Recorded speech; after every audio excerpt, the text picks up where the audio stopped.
Good afternoon, I'm Dr. Ken Long from the Command and General Staff School. After a 25-year active duty Army career of special ops, conventional ops, and force management, I've been an associate professor of strategy, logistics, and change management for the last 23 years.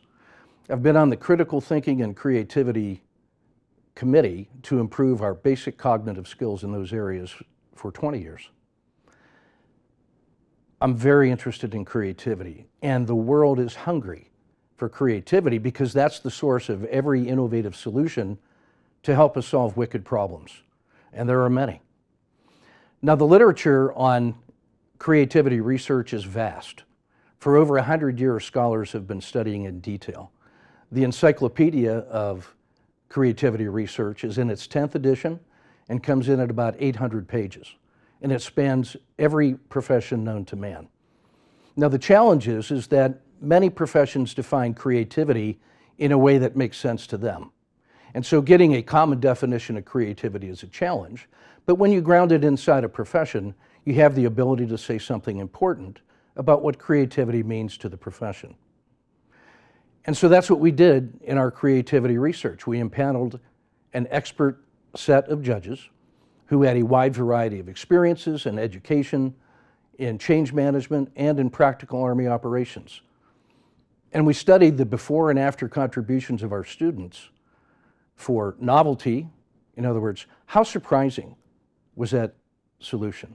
And then we also compared it to feasibility and acceptability. So feasibility to us means, can we envision the Army practically applying this solution in the real world? And by acceptability, we mean, can the Army see itself accepting this new way of doing things? Can we accept that risk? What you really want is high scores on all of those. So our panel of judges took a look at all the student efforts before and after the training. And we discovered some very interesting things. That the traditional lessons that were taught by professors who were comfortable with that lesson, who taught it for 10 years and had been through extensive faculty development, actually produced a statistically significant improvement on the measured creativity. What was more interesting was that the test group, who had about an hour of training on the new techniques and who maybe didn't even believe in it, scored higher with their students as a result of a single hour of applied creativity. That's phenomenal. So the second assessment that we did was a measurement of the attitudinal shift of officers and how they felt about creativity, what they thought the Army felt about creativity, and their own confidence and relevance of their skills before and after. Now, it's notoriously difficult to change attitudes on the basis of a single treatment. So we really were just checking to see how officers reacted to creativity training, and here's what we found. We found that going into the training, officers were confident in their own skills at being creative. They believed that creativity was very important, a score of 6 out of 7 on a Likert scale. They thought that the Army talked about the importance of creativity at a level of 5. So they thought creativity was more important themselves than their perception of the Army's treatment of creativity. But it turns out that after the training, their confidence in their skills and the importance of creativity remained very high, but their impression of the Army's seriousness about creativity improved dramatically. They realized that the Army was not just talking the talk about creativity, but were actually doing something by spending precious time on this important foundational training. Now, what's the business case for creativity to the Army? Why do we even care? Well, if we could get a 3% improvement in problem-solving performance on a $1 trillion Department of Defense budget, that has a present value of over $35 billion today, and the only cost is about an hour of faculty development and about 2 hours of basic training and execution by soldiers in the classroom. Not just officers at the Command and General Staff College, but Army University has over 7,000 faculty that are teaching over 200,000 students every year.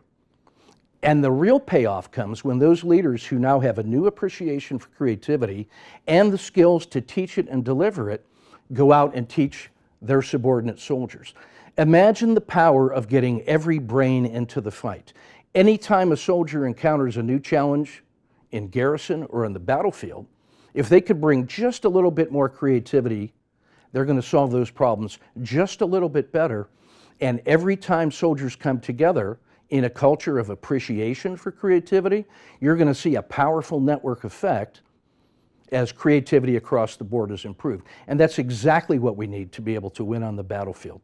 Not trying to predict the future with precision, nobody can do that. What we need are people that can sense and respond to opportunities and turn those rapidly into innovative solutions and iterate towards success with a culture of appreciation and rewarding soldiers for bringing their new and creative ideas together. It turns out that the creativity research shows a strong connection to emotional resilience and emotional intelligence. And what we're learning at the Command and General Staff School is how to build that collaborative leadership environment that appreciates good ideas wherever they're found and can bring them together to create innovative solutions that work. Because it's not enough just to come up with novel ideas. Anybody can do that. What we need are innovative ideas that can be rapidly transformed into solutions that the Army can adopt and field and win tomorrow's battle. And that's what our research shows can be done. And the models that we used in this training are being adopted already as we speak today at the EOD school, at the Space and Missile Defense Command School, in soccer clubs for youth, in professional courses across many different disciplines. We're finding that there is a strong connection to the essence of human nature, which is to be a creative response in the world. And what we've got to learn to do is unleash the power of that creativity. And it turns out that the Fletcher treatment for storytelling science and narrative is a key way to do that, because it ties into the brain's natural ability to remember, to communicate through stories, to trusted others. Storytelling improves our bonds as humans, it builds strong teams, and it unleashes our natural creativity. And we're very excited about the application going forward of the many insights that have come out of this research. Please contact our team if you'd be interested in any follow-ups or collaborations, because we're excited about the opportunity to work with you. Thanks so much for your kind attention.